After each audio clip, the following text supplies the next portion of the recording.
Hello बच्चों, प्रश्न दिया है कैथोड किरणें होती हैं और यहाँ पे हमें 4 विकल्प दिया गया है। तो हम लोग इस प्रश्न का उत्तर देंगे, लेकिन उससे पहले हम लोग इस प्रश्न के लिए मुख्य अवधारणा देख लेते हैं। तो देखिए, यहाँ पे कैथोड किरणों की बात की जा रही है, ठीक है। तो कैथोड किरणें हमें विसर्जन नलिका से प्राप्त होती हैं, यानी कि विसर्जन नलिका एवं उससे प्राप्त किरण का गुण हम लोग यहाँ पे।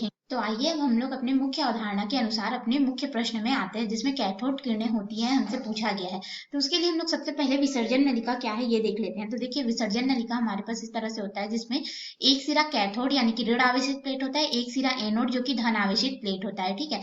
और यहाँ पे कैथोड में हम लोग ऋण आवेश, जैसे कि आप चित्र में देख सकते हैं, यहाँ पे ऋण आवेश बैटरी का और यहाँ पे धन सिरा जो होता है बैटरी का वो लगा देते हैं और निर्वात पंप की सहायता से इसको पूरी तरह से इसको निर्वात कर लेते हैं, यानी कि इसमें किसी भी तरह का कोई भी दबाव या गैस ना रहे।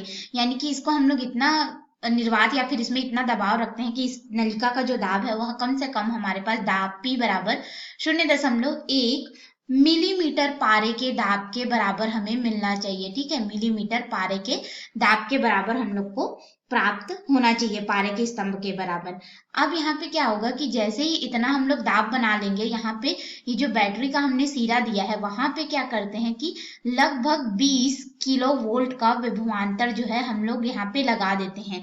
20 किलो वोल्ट का विभवांतर लगाते हैं और दाब 0.1 मिलीमीटर पारे के स्तंभ के बराबर होता है। तो ये जो कैथोड होता है ऋण आवेशित प्लेट, इसमें से इलेक्ट्रॉन जो है उत्सर्जित होकर के एनोड की तरफ चलने लगते हैं और ये जो ऋण आवेशित प्लेट से इलेक्ट्रॉन निकल करके चलते हैं तो ये पुंज बनाते हुए चलते हैं, यानी कि गुच्छों में चलते हैं, ठीक है। इलेक्ट्रॉन पुंज जो है निकलता है बिंब के रूप में। इसे ही हम लोग क्या कहते हैं, कैथोड किरण के नाम से जानते हैं। इसे हम लोग क्या कहते हैं, कैथोड किरण के नाम से हम लोग इसको जानते हैं। यानी कि कैथोड किरण क्या है, हमारे पास तीव्र गति से चलने वाले इलेक्ट्रॉन पुंज होते हैं, ठीक है। ये क्या हो जाएंगे, हमारे पास तीव्र गति से चलने वाले इलेक्ट्रॉन पुंज हम लोग को प्राप्त होता है, उसे ही हम लोग क्या कहते हैं, यहाँ पे कैथोड किरण कहते हैं। और हम यह जानते हैं कि इलेक्ट्रॉन जो है वो ऋण आवेशित कण होता है, यानी कि हमारे पास कैथोड में क्या होता है, मुख्य रूप से इलेक्ट्रॉन होता है और ये कैसा होता है, हमारे पास ऋण आवेशित होता है, ठीक है। ऋण आवेशित किरण हमारे पास यहाँ पे होगी। तो इसके अनुसार अब हम लोग अपने विकल्प में आएंगे। तो विकल्प ए हम लोग को यहाँ पे दिया गया है इलेक्ट्रॉन। तो कैथोड किरणों में इलेक्ट्रॉन होता है, ये तीव्र गति से चलने वाले इलेक्ट्रॉन का पुंज होता है। न्यूट्रॉन तो उदासीन कण है, ये बिल्कुल नहीं होता। प्रोटॉन धन आवेशित कण होता है, ये भी नहीं होता।